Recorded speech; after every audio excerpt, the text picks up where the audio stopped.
Hi friends, we're back with another Teatime Tuesday. Actually, I found some new tea. Well, new to me, I have no idea how long it's been out. But the other day when I was in the supermarket, I found that Twinings, one of my favourite brands, has brought out I think it's called a Queen Victoria range. So it's a little bit flash, it's got gold foil on some of them and a little bit of silver foil on some of the others. But this one is, not sure if it will focus, but this one is vanilla chai. It's really yummy. Really, yeah, I quite like chai, and I've, you know, in some of my other Teatime Tuesday videos, I've been drinking the very naughty chai. So this one, I thought I'd give it a go. It's obviously not as sweet, but I quite like it. It's quite nice. That's hot. Okay, so we're back for another Teatime Tuesday question. And today's question was sent in from Shelley through my Instagram account. And Shelley asked me, what on earth do I do when the kids just hate school? Hate everything about school? Let's get into it, shall we? So I guess I need to begin with my own little caveat here, because what I'm about to share, these are simply my thoughts. Things that I've turned to in the past when we've experienced similar things going on here in our home. But it does not in any way say that you need to be doing these things. They're just ideas to bounce around if you find your children going through a similar experience. And all I can really say with the beauty of hindsight is that we should be choosing connection over curriculum every single time. So the first question I ask, or the first question I would look at here, is what ages are the children when they're going through this school refusal period? For me, if they're 7, 8 years of age and younger, I would simply ditch anything that looked like school.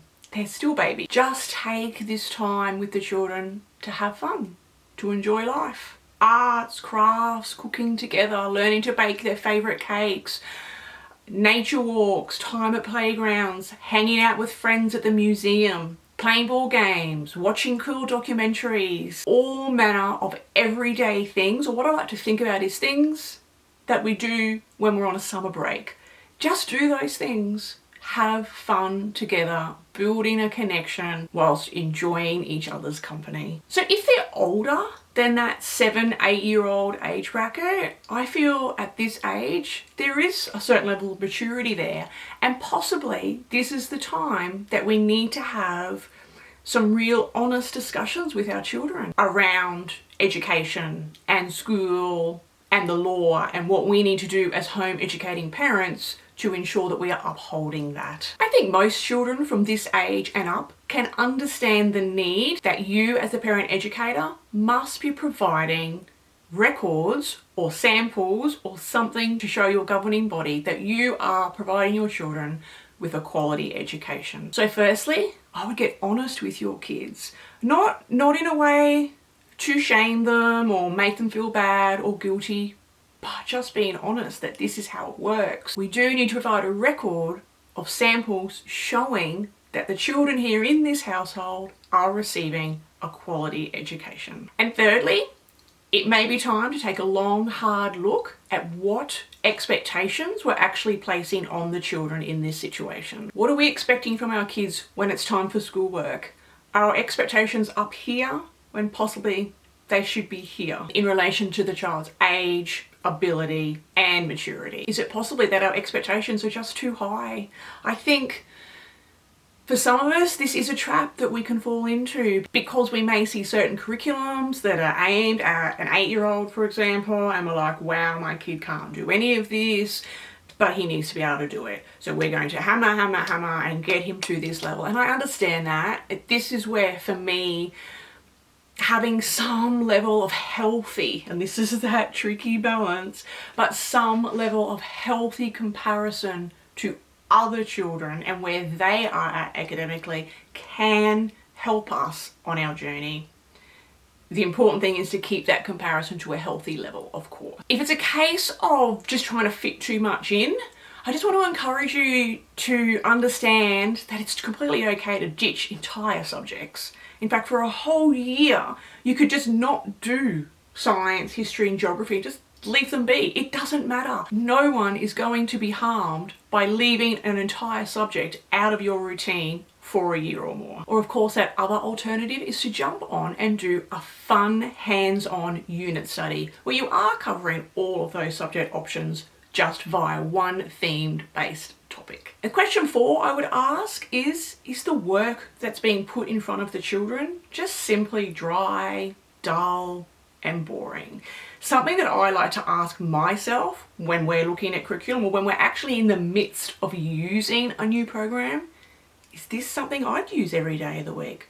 Would I be okay sitting down every single day of the week, whether it be for 15, 30, 45 minutes, and working on this piece of curriculum every day for the rest of the year, and possibly, depending on the program you've chosen, for the foreseeable years into the future?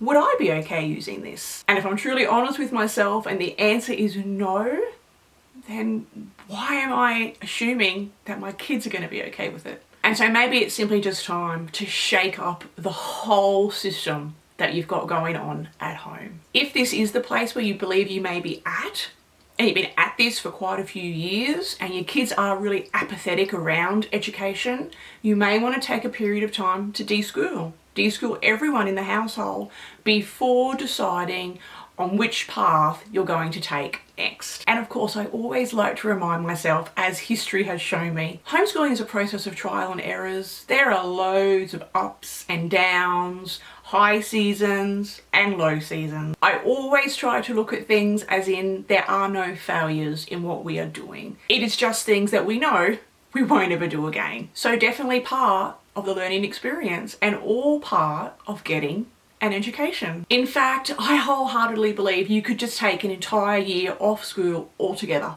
Just forget it. Forget anything to do with school and just enjoy life. I can pretty much promise you that no one will be harmed if you decided to take an entire year off school. If you'd like to see what other questions I've been asked and answered on a Teatime Tuesday slot, check out one of these videos that I've popped here on the side. Thank you so much for being here. Until next time, bye for now. Got to have some of my tea.